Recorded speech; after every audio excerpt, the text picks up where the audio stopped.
Break पर जाने से पहले हम चर्चा कर रहे थे कि क्या कांग्रेस पार्टी में शैलजा की दूरी या वो नाराजगी या और भी बहुत सारे कारण हैं, वो हुड्डा साहब पर भारी पड़ सकते हैं क्या? इस पर हम चर्चा करेंगे, लेकिन इस तस्वीर को देखने के साथ साथ चर्चा करेंगे। प्रियंका गांधी दिखाई दे रही हैं, शैलजा दिखाई दे रही हैं, फिर हुड्डा दिखाई दे रहे हैं। अब देखिए, ये तस्वीर अब तक हरियाणा में इतने दिन हो गए, लगातार टिकटों के बंटवारे के बाद से एक बार भी ये तस्वीर सामने नहीं आई। वो अलग बात है, अवधेशी लड़ाइयाँ जरूर हो रही थी, चर्चा ये हो रही थी, शैलजा जी कह रही थी, पहले तो सीधा दावेदारी दे रही थी और फिर कहते कि राहुल गांधी जी देखें, अब तो उन्हें देखना है कि उनकी जगह क्या होगी। फिर खुद भी कह रही हैं कि मैं तो कांग्रेस से थी, हूं और रहूंगी, उसमें भी कोई परिवर्तन नहीं होने जा रहा। लेकिन क्या इस तस्वीर में कुछ और है या बस ऐसे ही दिखाने के लिए एक साथ है? नोट पे तस्वीर का एक मन में आ गया तो करना चाहिए। वेणुगोपाल जी ने हुड्डा जी को परेशान कर रखा है, लंबे हैं तो हाथ उठा दिया है। अच्छा, उनके लिए बैलेंस थोड़ा मुश्किल है। उनके भी तो हाथ लंबे ही हैं। हुड्डा जी का जितना बस चल रहा है वो शैलजा जी को परेशान कर रहे हैं, थोड़ा हाथ उठा दे रहे हैं। तो जहां जहां जैसे है वो उस हिसाब से सब अपना परेशान ये कर तो रहे हैं। आप ऐसा ये थोड़ा सा लाइटर नोट पे, हुड्डा जी लेकिन ने हाथ राजनीति लंबे में एक चित्र में परेशान अब भी कर रहे हैं। आप ये कह रहे परेशान अब भी कर रहे हैं। जहां ताकत है, जिसके पास जो पावर है वो इस्तेमाल कर रहा है। अगर ये भी हाथ दिख रहा है कि हुड्डा मिलाने जी के से हाथ लंबे हैं। नहीं, हाथ मिलाने से दिल मिल जाते हैं। तो प्रतिदिन भारत और पाकिस्तान के सैनिक बाघा बॉर्डर पर सामने आके हाथ मिलाते हैं, एक समय होता है, बल्कि कई जगह मिलाते हैं। हाँ, हाथ और दिल में बहुत अंतर आता है। मुझे तो लगता है कि शैलजा जी को जानबूझ के कहा गया कि अरे आप इनके बगल मोदी जी और राहुल जी का हुड्डा हाथ मिलवा लेते हो हुड्डा तो जी गले के मिल बगल में लिए रहो, थे। हुड्डा जी के बगल में रहो। इसलिए ये हुड्डा जी के बगल में खड़ा करा के जानबूझ के उनको लाया गया है कि वो हाथ और दिल में बहुत अंतर होता है। मूल बात यह है कि नहीं सर, हाथ में भी अंतर है। आप देखिए, वो तो हुड्डा जी और शैलजा जी के बीच जितना अंतर किसी और के बीच में नहीं है, जितने नेता खड़े मंच पर। पीछे से लगता है ध्यान से देखिए, एकदम बहुत अच्छा, अंतर है। राहुल गांधी जी पीछे से हाथ पकड़ रहे, देखो देखो बहुत ही अच्छा, शानदार अब देखिए, तस्वीर है। अब मैं देख पाई हूँ। मैं तब अब से पीछे ढूंढ रही राहुल थी है। कि राहुल गांधी दोनों का कहाँ है। हाथ ऐसे पकड़े हुए, राहुल गांधी जी बहुत ही महत्वपूर्ण तस्वीर है। इतनी तो आप समझिए कि जरा राहुल बड़ी जी स्क्रीन पकड़े करिए फिर ना भी नहीं फिर से। टिक रहा है। तो फिर भी नहीं टिक रहा। ये तो मतलब ये तो एक अद्भुत। मिनट सुनिए ना, तो फिर कद कैसे बड़ा कर दें हरियाणा कांग्रेस में शैलजा जी का? नहीं, देखिए ऐसा है कि ये तो राहुल जी खड़ा होके, बगल में प्रियंका जी खड़ा होके और दोनों का हाथ मिलवा रहे हैं। तो ये तो मतलब अद्भुत तस्वीर है। अद्भुत तो शब्द मेरे को इसलिए मिला नहीं, मतलब ये तस्वीर यादगार रहनी चाहिए हरियाणा में बार बार दिखाने के लिए कि हाथ मिलाने के लिए दोनों भाई बहन को, एक को पीछे और एक को बगल में खड़ा होना पड़ा है। इससे बढ़िया तभी एका नहीं हो पा रही है। इससे बढ़िया नहीं हो सकता है। लेकिन कुछ भी तभी नहीं हो तो सकता एका नहीं हो पा रही है, हो अच्छा, रही अभी है। तक मैं कह रहा हूं कि नहीं, सुनिए, आप सब लोग पत्रकार हैं। इस प्रकार के दो मतभेद वाले नेताओं को मंच पर आपने हाथ मिलाते हुए कि दो शीर्ष नेता, एक पीछे और आगे कर, एक तो खैर सबसे शीर्ष है, और फिर हाथ उठा रहे हैं, ऐसी तस्वीर इसके पहले किसी की दृष्टि में है? मैं आपके दर्शकों से भी, इंडिया टीवी के दर्शकों से पूछता हूं कि जरा इस तस्वीर को बताइए, आपने कभी इसके पहले देखा है? अरे वो मतलब एकदम हाथ को ऐसे करके पैट भी कर रहे हैं कि इस प्रकार से पकड़ के जोड़ आप जो एकदम। सवाल कर रहे हैं उसमें थोड़ा सा और मैं कहूँ, राहुल जी क्लैंप की तरह काम कर रहे हैं। हाथ मिलाते नहीं है, हाथ को उन्होंने बांध दिया, पकड़ छोड़ लिया के भाग ना है, जाओ। मैं वही तो कह रही हूँ। और वो पैट कर रहे हैं clamping की है ये। बराबर, पूरा पैट कर रहे हैं कि ये जोड़ है, फेविकॉल का टूटना नहीं चाहिए। हरियाणा में जो राहुल गांधी कर रहे हैं, एक्चुअली राहुल गांधी लगातार पार्टी के अंदर करते आ रहे हैं। हम हर बार भूल जाते हैं चुनाव के बाद। अब कर्नाटका विधानसभा चुनाव आप देखिए, जब मैंगलोर के अंदर जब रैली हुई थी, तब डीके शिव कुमार और सिद्धरामैया के बीच में राहुल गांधी खड़े थे। राहुल गांधी बीच से हट गए, दोनों को पास में किया और वो साइड में खड़े हो गए, ये बताने के लिए कि डीके शिव कुमार और सिद्धरामैया साथ है। जब महाराष्ट्र के विधानसभा चुनाव हुए तो कमलनाथ के साथ ज्योतिरादित्य सिंधिया का उन्होंने ये जश्न बताने की कोशिश की थी कि हम मिलकर चुनाव लड़ रहे हैं। राजस्थान के अंदर सचिन पायलट और अशोक गहलोत को लेकर वो इस बात की बताने की उन्होंने कोशिश की थी। छत्तीसगढ़ के अंदर उन्होंने टीके सिंहदेव के बीच और भूपेश बघेल के बीच उन्होंने बताने की इस बात की कोशिश की थी। तो राहुल गांधी हर बार पार्टी के अंदर ये मंच पे बचाने की कोशिश करते हैं कि पार्टी के जो नेता लड़ रहे हैं वो आपस में एकजुट रहे। और जब देखिए, जब मुख्यमंत्री चुनने का समय आया, चाहे वो मध्य प्रदेश का हो चाहे राजस्थान का हो, राहुल गांधी का फोटो भी आप देखिए उस समय कि राहुल गांधी बीच में है, एक तरफ अशोक गहलोत और एक तरफ सचिन पायलट है, दोनों को साथ में लेकर उन्होंने photo time and time line के साथ जारी करवाया था। तो लेकिन सर, यहाँ तो पेशेंस वाली वो भी तो नहीं है परिस्थिति। तो आपने नहीं नहीं, एक मिनट, लेकिन ये जो टाइम एंड पेशेंस कह रहे हैं विजय जी, यहाँ तो पेशेंस तो नहीं है ना, अब पेशेंस करने के लिए टाइम भी नहीं है। देखिए, राहुल जी को ये बात समझ आई होगी, निदा फाजली साहब का एक शेर है कि दुश्मनी लाख सही ना खत्म कीजिए रिश्ता, दिल मिले या ना मिले हाथ मिलाते रहिए। तो कम से कम हाथ तो मिलाते रहे। और ये तो एक पॉलिटिकल पिक्चर है, इसको हम बहुत सारा ढूंढ रहे हैं। उन्होंने एक तो कोशिश की, कितनी कोशिश राहुल जी क्लैंप, जैसे हर्ष जी बोल रहे हैं क्लैंप बना रखा, जो भी है हाथ मिला रहे हैं ना। अरे सर, लेकिन ये बताइए, इतना होने के बाद भी इस पे इतनी चर्चा ना हो, हाँ, ये तो तो ये तो अच्छा ये है। इतनी चर्चा की आपने इतनी तस्वीर कहानी है। मैं तो कह रहा हूं, चर्चा ये अब जो अवधेश जी कह रहे हैं, सचमुच ऐसा चित्र और कभी नहीं दिखा। वैसे हम सब लोग यहाँ बात कर रहे हैं, ये काम भी बहुत मुश्किल है कि उन दोनों को हाथ मिला के खड़े कर देना। इतना आसान काम नहीं है, उसको भी तो नहीं, सोचिए। लेकिन देखिए, मूल बात ये है कि आप हाथ भले ही मिलवा दें, लेकिन ये बात हरियाणा में सबको पता है कि भूपेंद्र हुड्डा का कद क्या है, पार्टी में उनकी रैपो क्या है, टिकट उनके मतलब से, उनके हित से, उनके कहने से ही बंटवाए गए हैं। तो अब मुख्यमंत्री भी जब जो बनेगा, क्या शैलजा जी की नाराजगी या हाथ मिलाना नहीं मिलाने से हरियाणा के चुनावों पे कोई फर्क पड़ रहा है या नहीं पड़ रहा? असली बात ये है। एक रत्ती नहीं, मैं बोलना ही चाह रही थी, आपने बोल दिया। एक रत्ती। ठीक है, चुनाव पे तो क्या फर्क पड़ेगा। अच्छा, मतलब आप शैलजा जी को लीडर नहीं मानते?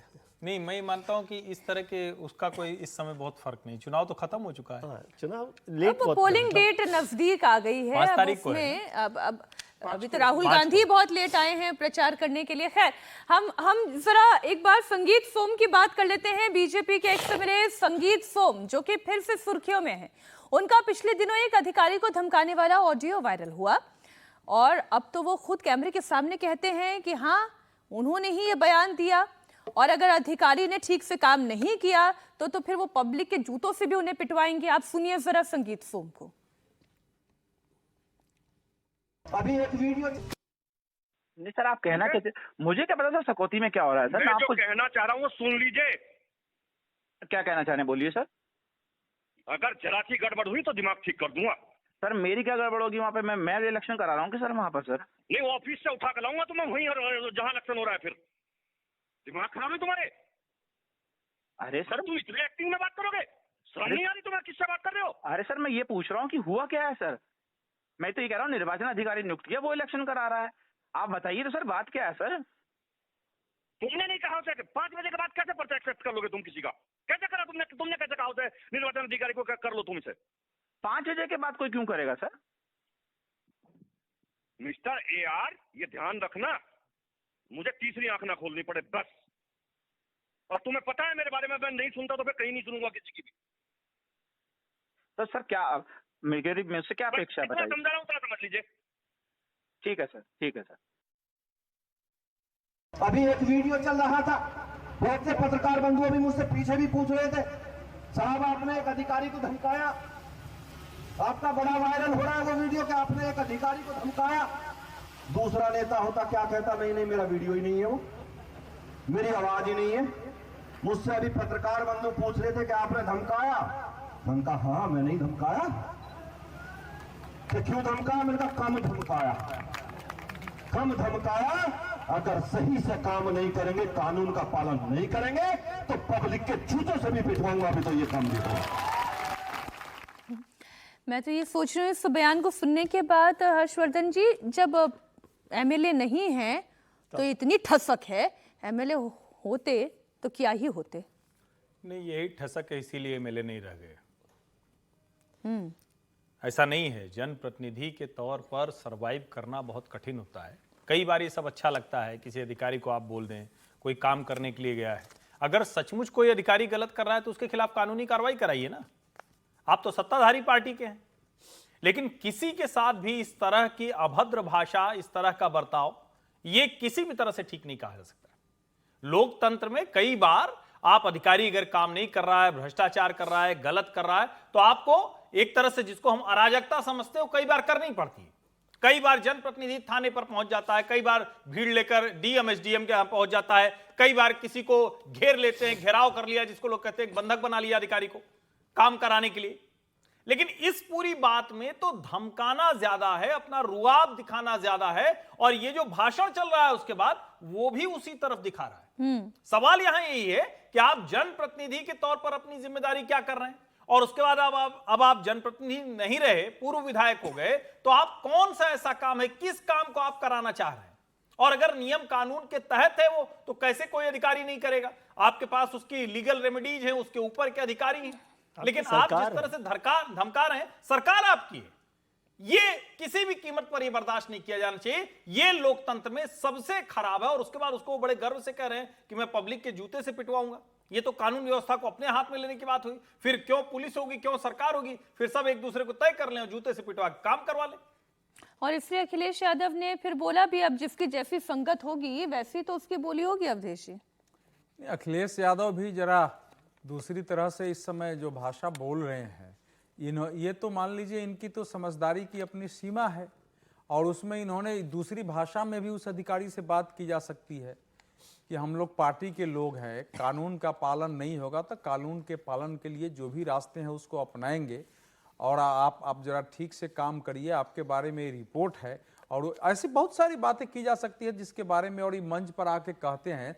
क्या होता है कि पहले दोनों का तुलना दूसरे रूप में करिए। क्या ऐसे जब आप करते हैं ना, तो अधिकारी अंदर से अंदर सब आपके विरुद्ध हो जाते हैं, और फिर उनका सहयोग आपके लिए लेना भविष्य में कठिन होता है, क्योंकि सभी डर के काम नहीं करते हैं और सोचते हैं कि इससे पीठ छुड़ाओ, इसको किसी ढंग से हरा दो। यही अखिलेश यादव ने कहा कि अब वो जो ना अपनी खींच अधिकारियों पर निकाल रहे हैं। लेकिन अखिलेश यादव की जो भाषा है इस समय, वो ठीक है कि ऐसे गाली नहीं दे रहे हैं योगी आदित्यनाथ जी को, फलाना नहीं कर रहे हैं, लेकिन जिस ढंग की भाषा वो बोल रहे हैं, जिस ढंग से वो इनकाउंटर्स को, या जिस ढंग से अपराधियों के पक्ष में खड़े हो रहे हैं, जिस ढंग से अपराधी के जघन्य अपराधी के अपराध को नहीं स्वीकार कर रहे हैं, जिस ढंग से मतलब वोटों के ध्रुवीकरण के लिए मुसलमान कोई अधिकार, कुछ भी अपराध कर दे, कुछ भी कर दे, उसके पक्ष में खड़े हो जाते हैं, जिस ढंग से यादवों को बिल्कुल एक ध्रुवीकरण करने की कोशिश कर रहे हैं, उसके आधार पर सरकार को एक जाति की सरकार बताने की कोशिश कर रहे हैं, वो तो ज्यादा विषैला है ना।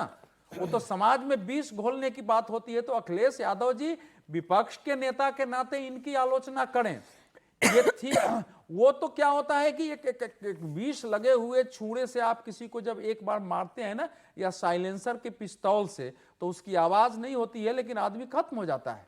तो इसलिए अलग अलग भाषा में अलग अलग तरीके से लोग समाज में इसी प्रकार से भड़काऊ विभाजनकारी भाषण दे रहे हैं। इसलिए मुझे इन पर तो अफसोस हो रहा है। इन पर अफसोस इसलिए हो रहा है कि हारने के बाद संगीत सोम जी को बैठ के एक आत्ममंथन करना चाहिए था कि हम क्यों हारे हैं, समझना चाहिए था। अगर ये करते हैं तो तालियां पिटवा सकते हैं, लेकिन आपके छोटे से बड़ा कर्मचारी आपके विरुद्ध हो जाता है और आपकी अवहेलना करने लगेगा और करेगा, फिर समस्या आएगी। लेकिन अखिलेश यादव जी की जो भाषा है उसका तो नहीं, चलिए, इनकी भाषा तो अधिकारी के खिलाफ थी। अब दो तस्वीरें ऐसी दिखाने जा रही हूं जहां पर अपनी ही पार्टी के अंदर अलग अलग तरीके से घमासान है। एक घमासान कांग्रेस पार्टी के अंदर है, एक घमासान बीजेपी के अंदर है। पहले आप महाराजगंज की तस्वीर देख लीजिए, आप तो हंसना शुरू हो गए। कैसे जिला पंचायत की बैठक थी और बजट आवंटन को लेकर पूरी लड़ाई हो गई। बीजेपी के दो विधायकों में इतनी नोकझोंक हुई कि अगर तीसरा वहां पर मौजूद नहीं होता तो फिर पता नहीं क्या क्या होने लग जाता। सिसुआ सीट से बीजेपी विधायक प्रेम सागर पटेल और सदर विधायक जयमंगल कनौजिया के बीच बहस हुई और बजट के आवंटन को लेकर दोनों विधायकों के बीच इतनी गर्मी हो गई कि नौबत मारपीट तक पहुंचने वाली थी कि नौतनवा विधायक ऋषि त्रिपाठी ने बीच बचाव करके विवाद को शांत कराया। अखिलेश जी ने मौका ढूंढा, मैं इसी की बात करी थी, वीडियो शेयर उन्होंने किया और उन्होंने तंज कसते हुए कहा कि बीजेपी की निराशा झगड़े और झड़प के तौर पर सामने आ रही है।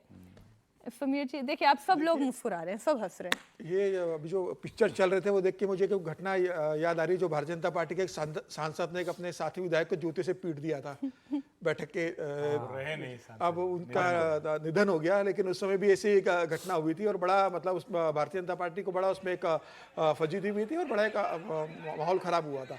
देखिए, नेताओं में तो ये होता रहता है, मतलब जब सदन चलता है तो विपक्ष के नेताओं के साथ नोकझोंक होती है। जब बड़ा बजट आवंटन की बात आती है तो कई बार विधायकों की आपस में नोकझोंक होती है, सांसदों की भी कई बार नोकझोंक होती है। लेकिन इस स्तर पर चले जाना कि पार्टी के दो विधायक, दो सीनियर विधायक और उम्र भी अच्छी खासी दिख रही है, ऐसा भी नहीं है कि कोई यंग ब्रैट्स हो। चले जाए कि बिल्कुल मारपीट मतलब मारपीट होने की स्थिति में बात चले गई। अगर कोई तीसरा बीच बचाव करने के लिए स्टेज में नहीं होता या एक विधायक ज्यादा गुस्से वाला होता तो शायद वहां जुतम पे या आपस की स्थिति स्थिति उत्पन्न हो जाती है। तो मुझे लग रहा है कि इतने सीनियर लीडर है पार्टी के, बचना चाहिए, आपसी मतभेद निपटाइए, बजट आवंटन की बात है बंद कमरे में बात कीजिए, अपना अपना पक्ष किए, अपनी सरकार आपकी है, विधायक आपके, सांसद आपके, सरकार आपकी है, आपस में बैठ के वहां पर बंटवारा हो सकता है। इस तरीके से सार्वजनिक रूप से पार्टी के छिछालेदार करना, फिर पार्टी के लिए इस बात का फिर बयान देना और बचाव करना मुझे इतना मुश्किल होता है। पार्टी की छवि और कार्यकर्ताओं में संदेश अच्छा नहीं जाता। अगर चुनाव प्रतिनिधि अगर इस तरीके से बिहेव करेगा आपस में, तो उसके कार्यकर्ता जो देख रहे होंगे या वहाँ जो कार्यकर्ता होंगे, मुझे लग रहा है वो भी इसी हिंसक वृत्ति और इसी तरह के हतावे की स्थिति की ओर बढ़ते हैं। मुझे लगता है आपको एक आदर्श स्थापित करना चाहिए जिससे आपके कार्यकर्ता और पार्टी के कैडर के बीच एक अच्छा संदेश जाए। अगर आप यही करोगे तो दूसरे पार्टियों से आप कैसे फिर अपने अच्छा, लेकिन बजट आवंटन को लेकर इतनी क्या बहस, इतनी क्या गहमा गहमी? विजय जी वो कह रहे थे कि अपना जहां मन होता है वहां पे कुछ भी बजट का आवंटन हो जाता है और जहां मन नहीं है वहां पर फिर इग्नोरेंस। देखिए, वो इशू बजट आवंटन बहुत महत्वपूर्ण होता है एमएलएज के लिए, क्योंकि अपने अपने क्षेत्र में, और वो उसमें झगड़ा क्या होता है, मान लीजिए उस आवंटन से कहीं पर एक जगह पर स्कूल बन गया या पंचायत घर बन गया या कुछ सड़क बन गई तो दूसरे के वहाँ पर बड़ी लड़ाई होगी। लेकिन बिहेवियर में क्या एक ही पार्टी के, बल्कि मैं कह रहा हूँ दो अलग अलग पार्टी के भी हो विधायक, मान लीजिए हो सकता है कि प्रयागराज में भी तो ऐसे ही कुछ हुआ है। उसको थोड़ा सा उससे बचना चाहिए। लेकिन क्या होता है, नेताओं में आजकल ज़्यादा जोश रहता है और बजट आवंटन तो बहुत महत्वपूर्ण मसला है। ये तो खैर ऐसी विवाद नहीं, कई बार तो किसी भी बात पर झगड़ा हो जाता है, चप्पल जूते चल जाते हैं, नाराज हो जाते हैं। टिकट मिलने ना मिलने पर वो समर्थकों की तो लड़ाई देखी है। प्रयागराज में तो थोड़ा दूसरा हुआ, वो तो संविधान सम्मान सम्मेलन जैसा था। सम्मान कहाँ चला गया? सम्मान किया सबने, वो कांग्रेस का दूसरे का सम्मान कर दिया। बजट आवंटन बहुत संवेदनशील होता है, नहीं, नहीं, आर्थिक हित जुड़े रहते हैं। नहीं, लेकिन ये प्रयागराज में जरा हो जाए, यही हुआ, प्रयागराज है तो इसलिए नेता लोग हर्षवर्धन जो जी मंच भी पर थे, टची हो गए। हाँ। वो जो नीचे लोग थे उनका ये मानना था कि राहुल गांधी कहते तो हैं बार बार, लेकिन दलितों पिछड़ों को जगह नहीं मिलती। और अगर आप इस पूरे वीडियो को देखेंगे तो जो उनके नेता हैं वही सारी लड़ाई ही है और वो जमकर मारपीट हुई है। क्योंकि मंच पर अजय राय भी थे, जो प्रभारी है अविनाश पांडे वो भी थे, तो असली लड़ाई वहां वही हुई है। तो वहां की लड़ाई दो विधायक जी लोगों के बीच में बजट आवंटन की थी। यहाँ जो लड़ाई थी वो जो राहुल गांधी कहते हैं जिसकी जितनी संख्या भारी उसकी उतनी हिस्सेदारी, तो उनका मंच नहीं दोगे, चलो यही हाथ साफ करते हैं। और लेकिन ये सब कुछ संविधान सम्मान के नाम पर हो रहा है। तभी मैंने कहा एक दूसरे का बहुत अच्छे से इन्होंने सम्मान किया। खुला लोकतंत्र है। नहीं, कोई पूर्व विधायक गाली दे, धमकाए, दो विधायक जो है बजट के लिए ये अच्छा, हाँ, ये ठीक विपक्ष रहा। की पार्टी जो है वो खड़ा होकर जो है, तो मतलब आजादी पूरी ये उत्तर प्रदेश का बहुत ही अच्छा दृश्य है। और हमारे मित्र लोकतंत्र खतरे में नहीं है। आदर्श स्थापित करना चाहिए जिससे कार्यकर्ताओं को प्रेरणा मिले। भैया उनको यही प्रेरणा देनी है। सर मुझे इजाजत लेनी होगी। सर सर मेरे पास समय इतना ही था। लोकतंत्र खतरे में नहीं है। मैं इसी नोट के साथ, मानिए कांग्रेस थोड़ी तो मजबूत हो रही है, तभी तो इतने लोग हैं कि लड़ पा रहे हैं। अब ये तो अगर मजबूत नहीं होती। सर मेरा लोकतंत्र खतरे में डाल रहे, मुझे एक ब्रेक के लिए रुकना होगा। है कि ऐसी व्यवस्था हो जहाँ ना राज्य हो, ना राजा हो, ना कोई दंड देने वाला हो, ना कोई दंड लेने वाला हो।